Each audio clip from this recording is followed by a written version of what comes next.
할렐루야. 네.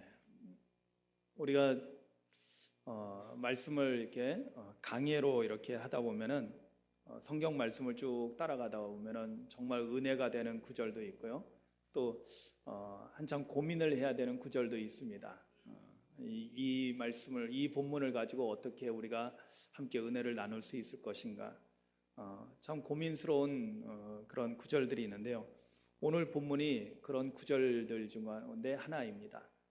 사실은 우리가 예수님께서 십자가에 못 박히신 사건, 고난받으신 사건에 대해서는 우리가 굉장히 중요하게 다루고 있습니다.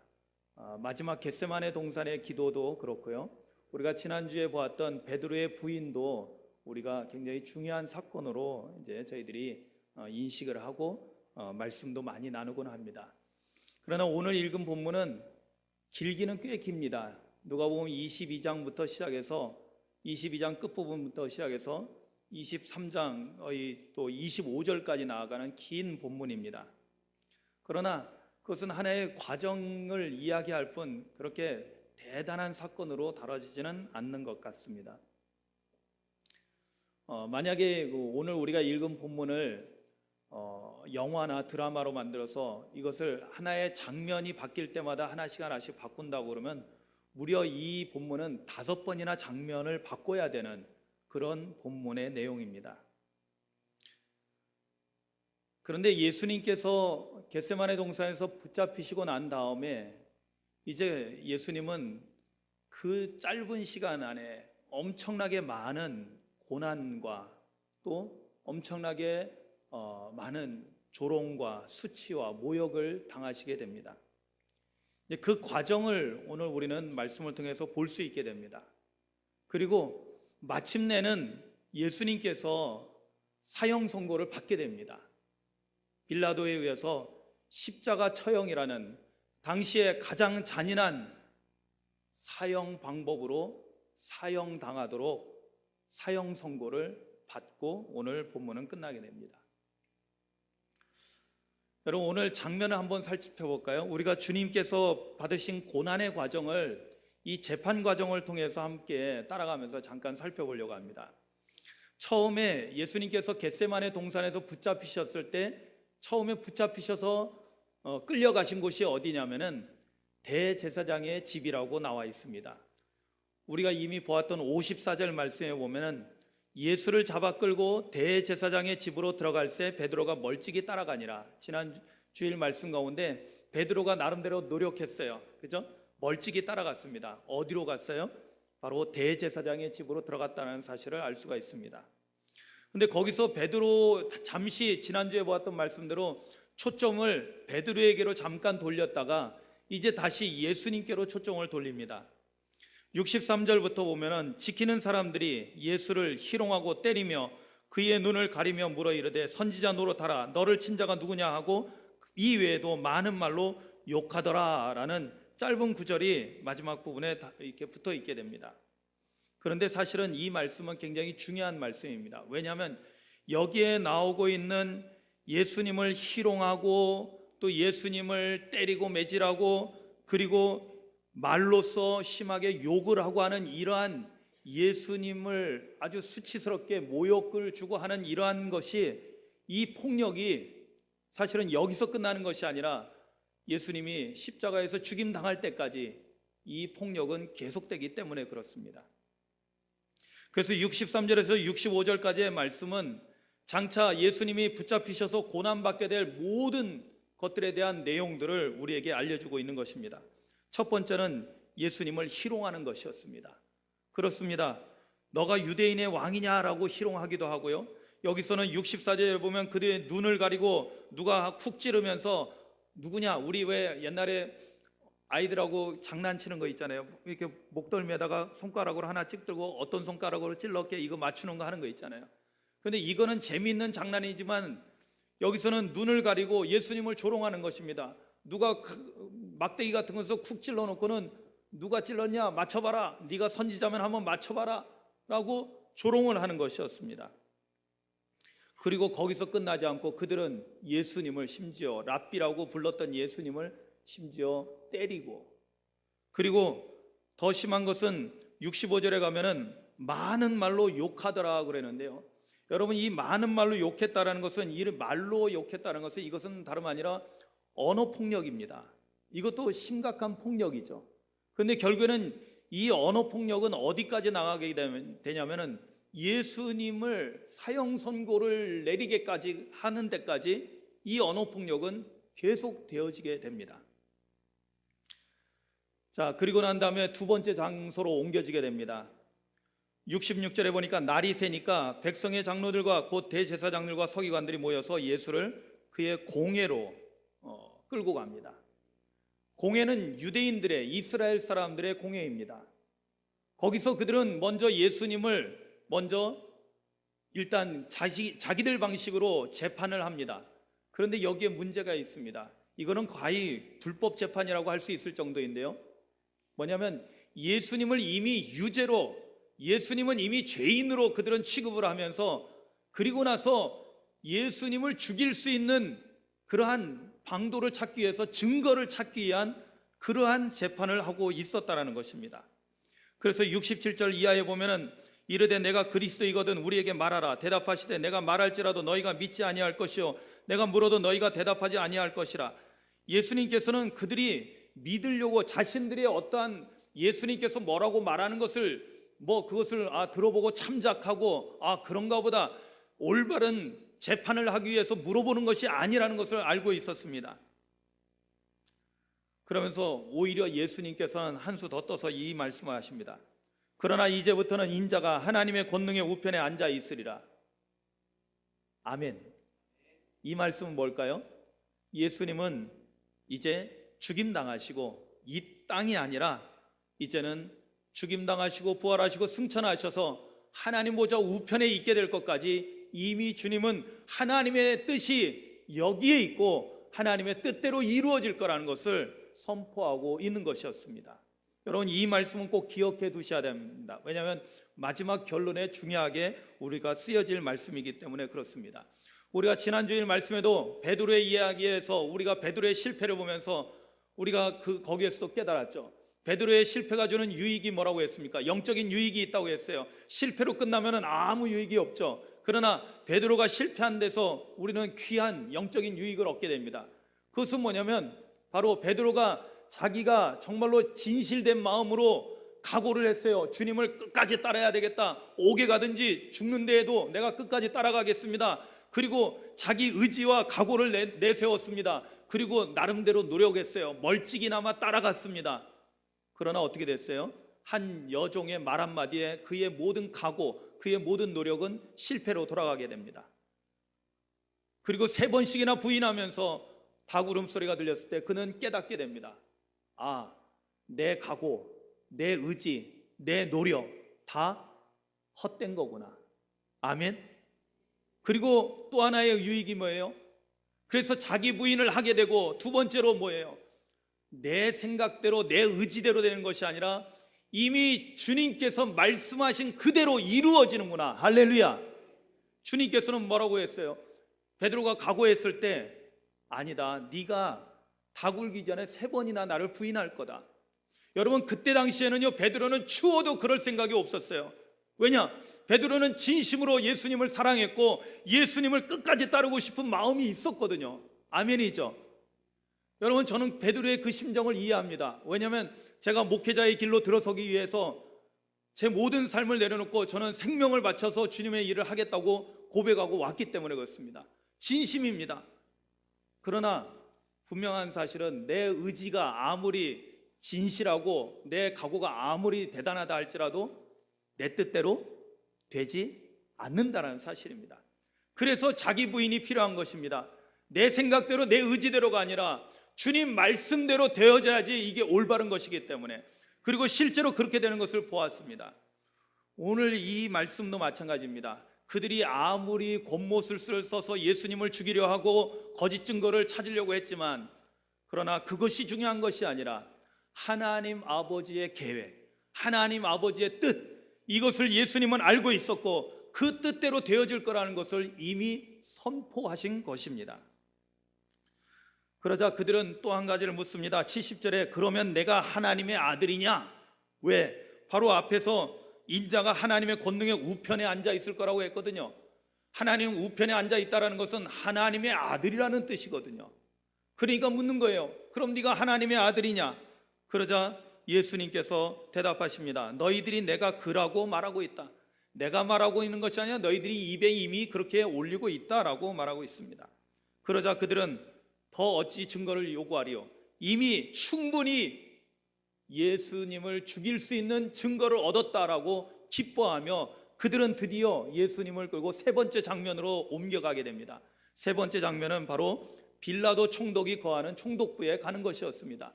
거기서 비로소 그들은 빌라도 총독에게 예수님을 고발합니다. 여러분, 여기서 주목해야 될 것은 대제사장의 집에서 공회로 갔다가 공회에서 빌라도 총독에게 갔다라는 것은 중요한 의미를 갖습니다. 왜냐하면 당시에 가장 처참한 형벌이 뭐였냐면 십자가의 처형입니다.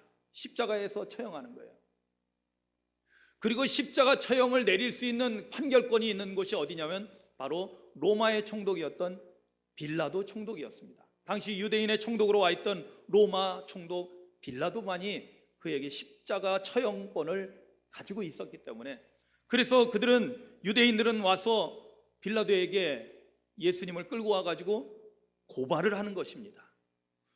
오늘 말씀에 보면 23장으로 넘어가서 보면 1절 2절에 보면 무리가 다 일어나 예수를 빌라도에게 끌고 와서 고발하여 이르되, 그러면서 세 가지 제명으로 고발합니다. 첫째는 우리 백성을 미혹한 자입니다. 두 번째는 가이사에게 세금 바치는 것을 금하고 있습니다.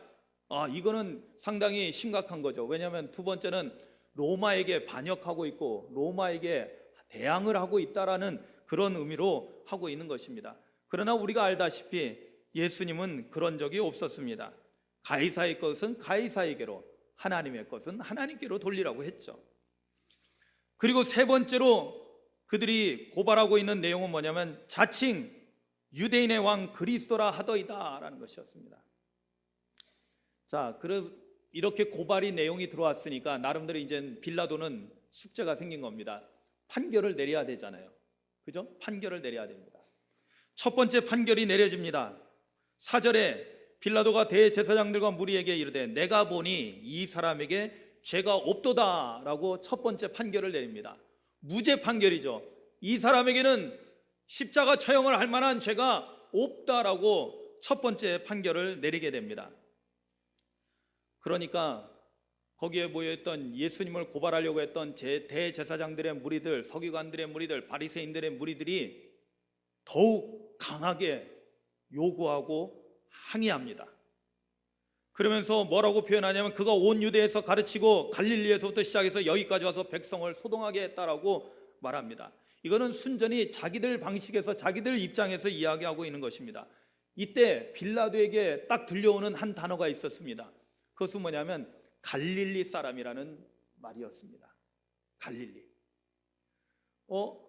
가만 생각해보니까 또 그때 마침 갈릴리 지역을 통치하고 있던, 여기 성경에는 헤롯이라고 나오지만 정확하게는 헤롯 안디파스라는 그런 갈릴리 지역을 통치하는 왕이 마침 예루살렘에 와 있었던 것입니다.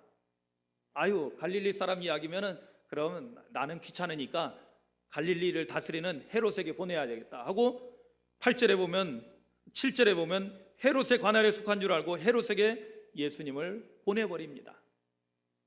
귀찮은 거 자기가 떠맡지 않으려고 하는 그런 심리에서 그렇게 한 것이죠. 그런데 헤롯이 예수를 보고는 매우 기뻐했습니다. 왜냐하면 헤롯은 예수님에 대한 소문을 많이 듣고 있었어요. 그런데 헤롯에게는 예수님이 어떤 분인지, 진정으로 이분이 메시아인지 여기에는 관심이 없습니다. 단지 호기심만 있었던 거죠. 이 사람이 기적을 행한다고 그러는데 어떤 기적을 행할까? 자기 앞에서도 한번 기적을 행하게 해볼까? 해가지고 그는 8절에 보면 무엇이나 이적 행하심을 볼까 바랐던 연고라고 성경은 말씀하고 있습니다. 그러나 예수님은 헤롯의 질문에 대해서는 아무런 대답도 하지 않습니다. 아마 그 이유는 헤롯이 아무런 결정권이 없다라는 사실을 예수님은 아시고 계셨기 때문인 것 같습니다. 단지 헤롯은 자기 뜻대로 안 되니까 예수님을 또 희롱하고 업신여기고 그러면서 왕이 입을 만한 옷을, 자기가 입던 옷인지 모르지만 빛난 옷을 입혀 빌라도에게 도로 보내버립니다. 그러면서 다섯 번째 장면으로 다시 빌라도 총독에게로 오게 됩니다. 이때 빌라도는 계속해서 두 번째, 세 번째 계속해서 판결을 내리는데, 계속해서 이 사람에게는 십자가 처형을 시킬 만한, 죽일 만한 그런 죄가 없다라고 선포를 합니다. 이거는 재판에서 총독이 말하는 것은, 그것은 선고를 내리는 것입니다. 판결을 내린 것입니다. 그런데 문제가 있었습니다. 빌라도가 이렇게 예수님은 죄가 없다고 두 번째, 세 번째로 말할 때 22절에 보십시오. 빌라도가 세 번째 말하되 이 사람이 무슨 악한 일을 하였느냐, 나는 그에게서 죽일 죄를 찾지 못하였나니 너희들이 정말 그렇게 원한다면 내가 때려서 혼내줘가지고 내보내겠다라고 타협점을 제시합니다. 그러나 23절에는 사람들이, 무리들이 이렇게 말합니다. 큰 소리로 재촉하여 십자가에 못 박기를 구하니 그들의 소리가 이긴지라. 하도 소리 지르고 무리들이 난리를 치고 그러니까 빌라도는 귀찮아서 그냥 그들의 요구에 따라주기로 합니다. 그 앞전에 우리가 생략하고 넘어왔지만은 명절이 되면, 지금 6월절이니까 명절이 되면은 그 죄수들 가운데 특사로 내보내는 그런 법이 있었다고 했습니다. 그런데 그 가운데 그들은 뭐냐면, 바라바라는 사람이 지금 감옥에 갇혀 있는데, 이 사람은 밀란과 살인으로 말미암아 옥에 갇힌, 진짜 로마의 입장에서는 사형에 해당되는 십자가 처형을 시켜야 될 죄인이었는데도 불구하고 무리들은 바라바를 내놓으라고 하고 그 대신 예수를 십자가에 못 박으라고 강력하게 주장하고 소동을 피우게 된 것입니다. 그러자 마지막 결론을 내립니다. 빌라도는 24절에 이에 빌라도가 그들이 구하는 대로 하기를 언도하고, 그들이 요구하는 자 곧 밀란과 살인으로 말미암아 옥에 갇힌 자 곧 바라바를 말하는 거죠, 놓아주고 예수는 넘겨주어 그들의 뜻대로, 그들의 뜻은 뭐예요? 십자가에 못 박으라고 했는데 바로 십자가에 못 박도록 하게 내어줬다라는 것입니다. 이렇게 함으로 인해서 빌라도에 의해서 예수님은 사형 선고를 받게 된 것입니다.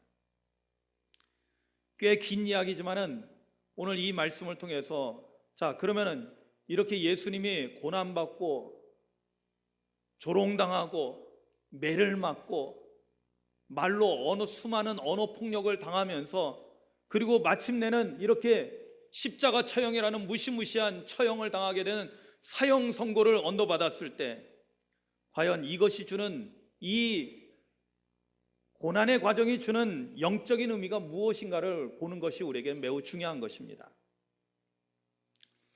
오늘 여러분 보세요. 이 재판은 사실은 참으로 엉망진창입니다.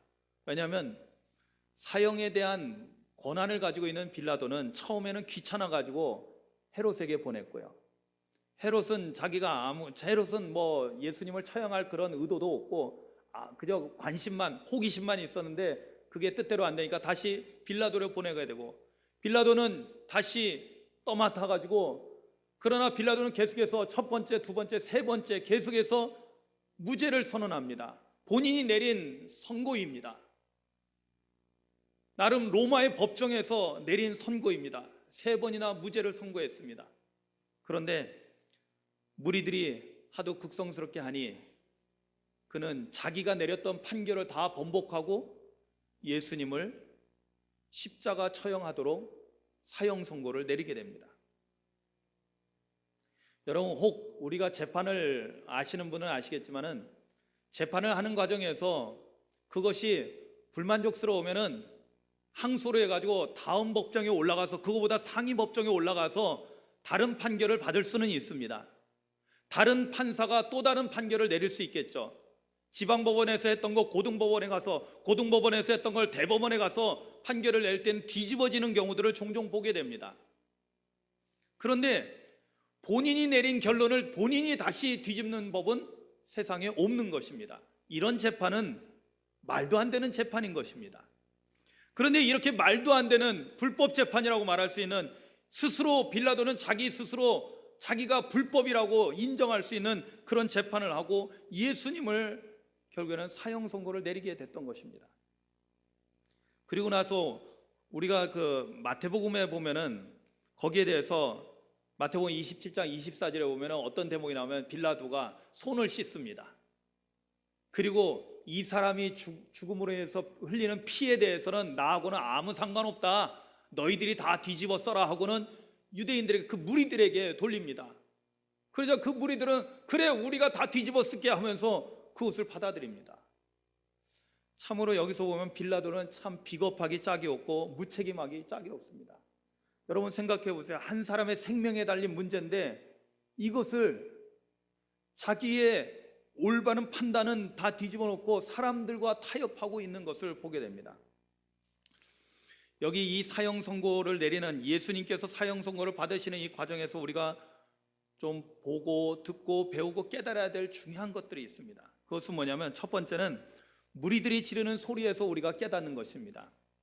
여러분, 예수님을 십자가에 못 박히도록 사형 선고를 내리도록 한 결정적인 요소가 뭐예요? 무리들이 소리치는 거였어요. 결국에는 빌라도가 그 소리에 졌어요. 오늘 성경도 말합니다. 그 소리가 이겼다라고. 그 소리가 이겼다. 예수님을 십자가에 못 박으라고 하는 그 소리가 이겼다라는 것입니다. 그런데 여러분, 여기서 우리가 중요한 요소들을 봐야 돼요. 왜냐하면 무리들이 지르는 소리,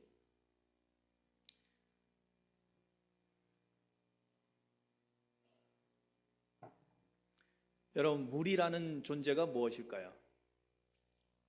여러분, 이것은 오늘날 교회 공동체가 정말로 주의하고 또 주의해야 될 중요한 대목입니다. 예전에도 제가 이런 것에 대해서 설교하면서 여러분들에게 말씀을 드린 적이 있습니다. 그것은 뭐냐면 교회는 집단이 아니라 공동체가 되어야 합니다라는 말씀 기억나십니까? 그러면서 집단과 공동체의 차이점에 대해서 말씀을 드렸어요. 여러분, 여기 등장하는 무리들은 집단일까요? 공동체일까요? 여러분, 유대인들은 원래 하나님의 거룩한 백성들이기 때문에, 다 하나님을 믿고 섬기는 사람들이기 때문에 유대인들은 거대한 이스라엘 공동체였습니다. 그러나 지금 이 자리에 있는 무리들은 공동체성을 다 잃어버린 자들이었어요. 그리고 뭐가 됐어요? 무리가 됐다는 것은 이들은 집단으로 지금 모여 있는 것입니다. 집단은 뭐예요? 자기의 이익을 위해서, 자기의 뜻을 관철하기 위해서 일시적으로 모여 있는 거예요. 그것 때문에 모여 있는 거예요. 그 목적이 달성되면 언제든지 모래알처럼 흩어져 버릴 수 있는 것입니다. 여러분, 중요한 대목이 12절에 이런 말씀이 나와요. 헤롯과 빌라도가 전에는 원수였으나 당일에 서로 친구가 되니라. 이게 뭘까요? 같은 이익을 놓고는 함께 짝짝꿍이 된다라는 것입니다. 여러분, 우리도 보면 우리 주변에 많은 그런 일들을 보게 되죠. 서로 적이었지만은 자기들에게 이익이 되면 서로 싹 붙어가지고 금방 그 일을 처리해버리고, 우리나라에서 그런 일들을 빈번하게 봅니다. 구체적으로 제가 얘기하지 않아도 여러분들이 다 아실 겁니다. 그렇습니다. 지금 예수님을 십자가에 못 박아 죽게 하는 이 사형 선고를 내리는 데 있어서 중요한 역할을 하는 사람들은 누구냐? 바로 공동체성을 잃어버린 집단들, 이 무리들이라는 것입니다. 제가 이 말씀을 묵상하면서 깨닫고 나서 깜짝 놀랐습니다. 왜? 오늘날 우리 한국교회의 모습을 보니 공동체성을 너무나 많이 잃어버리고 있는 것입니다.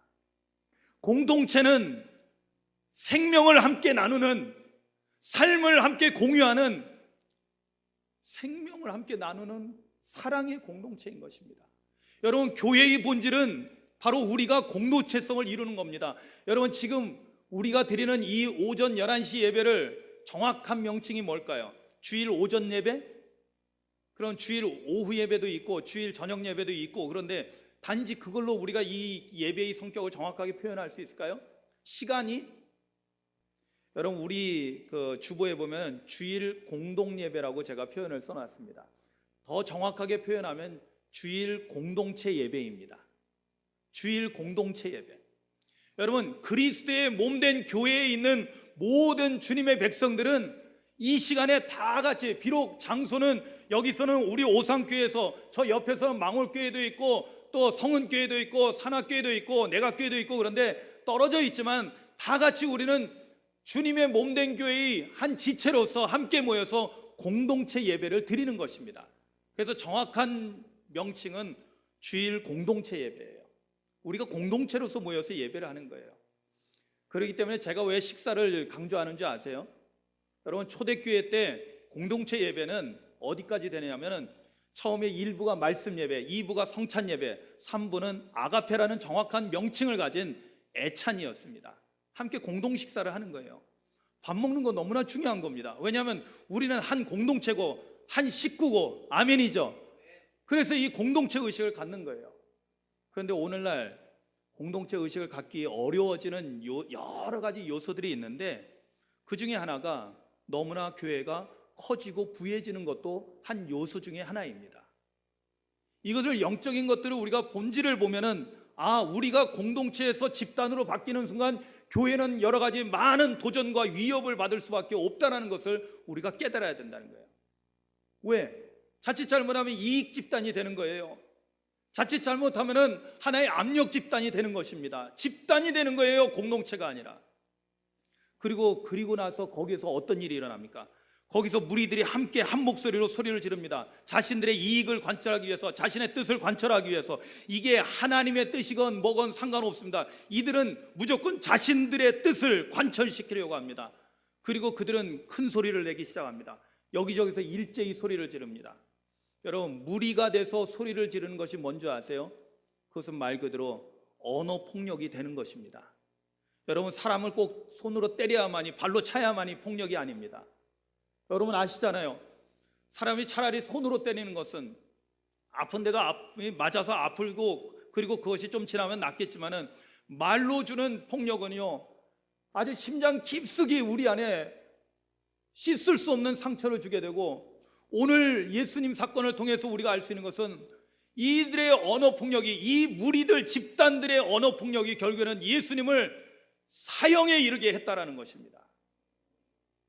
그렇다면 우리도 만약에 우리가 하나의 집단이 돼서, 무리가 돼서 우리가 언어 폭력으로 내 뜻을 관철시키려고 할 때 교회 안에서 어떤 일들이 일어나냐? 생명을 살리는 교회에서 사람을 죽이는 일들도 일어날 수 있다는 것입니다. 오늘날 한국교회 안에서 이런 일들이 비일비재하게 일어나고 있다는 것입니다. 그리고 두 번째 문제는 빌라도에게서 찾을 수 있겠죠. 빌라도는 결정적인 순간에서 자기가 가지고 있는 권한을 가지고 그것을 올바른 데 사용하지 못하고 어떻게 했습니까? 그 집단들과 자기의 안위를 위해서 타협을 합니다. 분명히 뭐가 올바른 줄 압니다. 3번씩이나 예수님 무죄라고 선언했습니다. 뭐가 올바른지는 그는 압니다. 그런데도 불구하고 나 편한 걸 생각해서 어떻게 해요? 적당히 타협을 해버리는 거예요.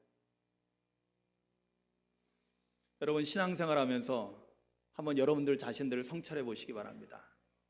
여러분들은 정말로 생명의 말씀을 붙잡고, 하나님 말씀을 붙잡고, 이 진리의 말씀을 붙잡고 그 말씀대로 살려고 씨름을 하고 있습니까? 아니면은 적당히 세상과 타협하는 삶을 살고 있습니까? 오늘 우리가 부른 찬양이 아주 오래된 찬양인데요, 여러분, 거기에 보면 우리가 또다시 예수님을 십자가에 못 박는 일을, 예수님의 허리에 다시 창으로 찌르는 일을 우리가 할 수도 있다라는 것을 고백하며 찬양합니다. 어떻게 했을 때요? 우리도 이처럼 적당히 타협하고 넘어가다 보면 또다시 우리 주님을 십자가에 내몰게 되고, 또다시 우리 주님을 십자가에서 못 박히게 만드는 일을 하게 된다는 거예요. 왜? 내가 또다시 죄를 짓게 되고, 또 주님은 나 때문에 또 죽으셔야만 하거든요.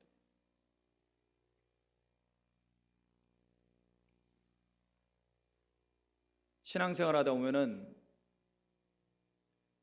귀찮아지는 경우들을 종종 보게 됩니다. 귀찮아. 그죠? 왜 이렇게, 아이고, 목사님 왜 자꾸 또 이런 걸 일을 만들어서 하지? 귀찮아. 여러분, 빌라도의 내면에 그가 타협하게 된 아주 중요한 내면적인 요인이 있습니다. 그건 뭐냐면 귀찮은 거예요. 내가 지금 못하러 저 유대인들 전혀 아주 꼴통도 가라고 저러고 내가 시달리나, 귀찮아, 적당히 해서 그냥 끝내자, 저들 원하는 대로 해주자. 그것이 결국에는 아무 죄가 없으신 예수님을 말도 안 되는 십자가 처형에 사형 선고를 내리게 되는 것이었습니다.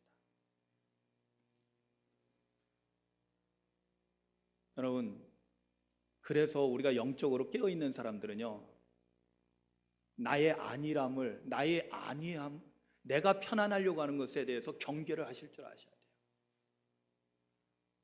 제가 아마 오상교회 부임하면서부터 계속 기도하면서 주님께 묻고 그랬을 때, 아마 주님이 저를 잘 아시니까 주님이 저를 오상교회 보낸 이유는 저를 그냥 편하게 잘 먹고 잘 살게 하기 위해서 저를 이곳에 보낸 것이 아니라는 것을 제가 깨달았어요.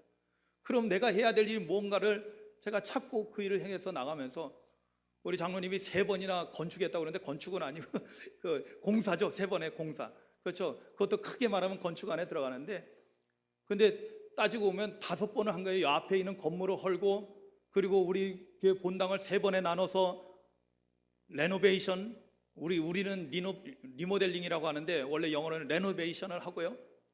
그리고 나서 저희 사택까지 다 영하 17도 그때 사택을 다 고치고, 그래서 공사를 5번이나 했어요. 그리고 올해는 또 다른 공사를, 또 이번에는 항상 그런 것 같아요. 떠밀려서 하는 느낌. 이번에는 또 외부에서 이렇게 또 엘리베이터를 지어주겠다고 헌금을 하고 계시니까 우리가 그것을 또 해야 되니까 또 건축을 하게 됐습니다. 며칠 전에 우리 은퇴하신 목사님, 우리 교회 출신 목사님 한 분이 전화하셔서 문자를 보내왔어요. 건축 헌금 얼마 넣었습니다. 보니까 은퇴하신 목사님 사모님이 내기에는 너무나 많은 큰 액수를 또 헌금을 하신 거예요. 이거 안 하면 안 되겠어요. 그래서 저는 떠밀려가는 느낌이에요. 그런데 괜찮습니다. 왜냐하면 제가 편하려고 이곳에 와 있는 것이 아니라 주님이 저에게 주신 사명을 맡아서 죽도록 충성하기 위해서 이곳에 온 줄로 저는 믿습니다. 그래서 주님이 원하시는 거라면 내 생명이라도 내어드려야 되니까 그 일을 해야 될 줄로 믿습니다. 그런데 여러분, 만약에 뭘 그걸 해, 그냥 가만히. 여러분, 제가 처음 섬에서 목회할 때 거기서 다 쓰러져가는 교회를 건축해야 되는 그런 상황에 있을 때 선배 목사님들이 저를 얼마나 낙심시키고 실망시켰는지 몰라요. 물론 그분들은 저를 염려해서 하시는 말씀이었어요. 그분들의 선한 의도는 압니다. 감사합니다. 그런데 낙심이 되는 거예요. 뭐냐면, 뭘 해, 힘들게. 그냥 몇 년 있다가 목사 한 수 받으면 나와. 그렇죠. 섬에서, 낙도에서, 거기서 건축한다는 것이 미자립교회 작은 교회에서 이건 말도 안 되는 일이었거든요. 한편으로는 너무나 감사한, 저를 생각해주고 염려해주는 말씀이지만 한편으로는 굉장히 마음이 낙심됐어요. 이게 뭐냐? 내가 이러려고 목사가 됐나? 이러려고 내가 주의 종이 됐나? 그건 아니거든요. 사랑하는 성도 여러분, 안일함과 귀차니즘에서 헤어나오시기를 주님의 이름으로 축원합니다. 교회 안에서 뭐든지 자꾸 귀찮아서 하기 싫어지게 되면요, 마귀가 좋아하는 거예요. 그리고 사탄이 원하는 길로 가게 되는 것입니다. 하나님의 거룩하신 뜻을 우리는 적당히 타협하고 넘겨버리게 되는 것입니다. 오늘 예수님께서는 당신의 생명을 바쳐가지고 우리를 구원하시기 위해서 십자가의 그 모진 고난을 받아들이고 있는데, 여기서 그런데 마지막으로 우리가 중요하게 느껴야 될 것은 뭐냐면, 이 모든 것이 그들의 뜻대로 되는 것 같습니다. 오늘 성경도 뭐라고 되어 있습니까? 24절에 이에 빌라도가 그들이 구하는 대로 하기를 언도하고, 마지막 25절의 결정적인 마지막 구절이 뭐냐면, 그들이 요구하는 자 곧 밀랑과 살인으로 말미암아 옥에 갇힌 자를 놓아주고 예수는 넘겨줘 그들의 뜻대로 하게 하니라. 그들의 뜻대로 하게 아니라, 이 그들은 누구라고 했어요? 무리 집단들입니다. 악한 집단들입니다. 예수님을 죽이려고 하는 악한 생각을 가진 악한 집단들의 뜻이 이루어진 거예요. 그 뒤에는 누가 있습니까? 사탄이, 마귀가 있는 거예요. 그리고 그들은 내심 좋아했을 거예요. 우리가 이젠 이겼다. 드디어 하나님의 아들 예수를 십자가에 못 박아 죽이게 됐다. 천만에요. 그들은 엄청 착각하고 있었습니다. 제가 처음에 말씀드린 거, 그것을 붙잡으라고 했죠. 22장 69절로 와서 그러나 이제부터는 인자가 하나님의 권능의 우편에 앉아 있으리라. 여러분, 예수님께서 붙잡히셔서 십자가에서 죽임당하는 것은 악한 마귀들의 그들의 술수가 성공한 것이 아니라 우리 하나님 아버지의 거룩하신 뜻을 이루어드리기 위해서 우리 주님 예수님께서 순종하신 것이기 때문이라는 것입니다. 아멘. 여러분, 예수님께서 원치 않으셨다면 얼마든지 로마 병정들 다 무너뜨리고 그곳에서 벗어나실 수 있었을 것입니다. 무리들 온 세계 사람들이, 온 세상 사람들이 다 덤벼도 예수님 하나님을 이길 수는 없었을 것입니다. 그러나 이렇게 된 것은 하나님 아버지의 거룩하신 뜻이었고, 우리가 겟세마네 동산에 예수님의 기도를 알잖아요. 아버지여 내 원대로 마시고 아버지의 뜻대로 하옵소서. 아버지의 뜻은 뭐냐면 예수님이 십자가에서 죽으시는 거였어요. 왜? 그것으로 말미암아 모든 사람의 죄를 대속하는 것이었거든요. 사탄은 이기는 줄 알았죠. 천만에 이것으로 인해서 오히려 모든 사람의 죄를 도말하심으로 말미암아 사단이 더 이상 그들을 붙잡고 어떻게 할 수 없을 지경으로 만들어버린 것입니다. 할렐루야. 얼마나 놀라운 사건입니까? 그리고 우리는 깨달아야 되는 거예요. 여러분, 세상 가운데 악한 자들이 그 뜻을 이루어가는 것을 보면서 우리도 때로는 시험 들고 실망하고 낙심할 때가 있습니다. 그러나 여러분, 기도하는 사람들은 압니다. 그들이 아무리 악한 꾀를 쓰고 아무리 악한 일들을 도모하고 아무리 악한 일들을 성경시켰다 할지라도 여기서 그들의 뜻대로 됐다라고 그들은 생각하지만은, 그러나 하나님께서 허락하시지 않으면 아무것도 할 수 없다는 사실을 우리는 깨닫고 믿어야 될 줄로 믿습니다.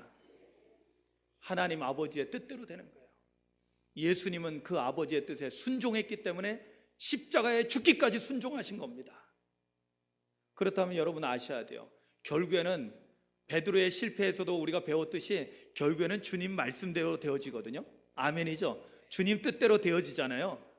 그렇다면 우리가 어디에 있는 게 좋을까요? 주님 말씀에, 주님 뜻에 우리가 있어야 될 줄로 믿습니다. 반면에 내 생각, 내 뜻대로 한다는 것은 결국엔 뭘까요?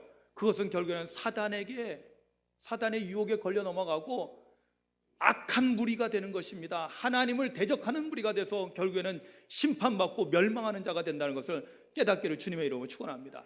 빌라도가 아무리 손을 씻었다고 해서 그 죄에서 벗어날 수 있을까요? 아니요. 오늘날까지도 우리는 신앙 고백하면서 빌라도가 예수님을 십자가에 죽게 했다, 그렇게 고백하고 있잖아요. 그는 그 죄에서 영원토록 벗어날 수 없게 된 것입니다. 사랑하는 성도 여러분, 주님 편에 있으시기를 주님의 이름으로 축원합니다. 주님 말씀대로 이루어진다는 것, 하나님 아버지의 거룩하신 뜻이 우리가 아무리 사단이 아무리 무리가 집단들이 아무리 발버둥을 쳐도 모든 것은 하나님 아버지의 뜻대로 하나님의 경륜대로 이루어진다는 것을 깨닫고 주님 편에 서서 주님의 뜻을 이루어드리는 거룩한 삶을 살아가는 우리 모두가 되시길 주님의 이름으로 축복합니다. 그것이 우리도 하나님 나라 천국을 이루어가는, 천국을 향해서 나아가는 우리의 삶이 되는 줄로 믿습니다. 우리 함께 이 시간 기도합니다.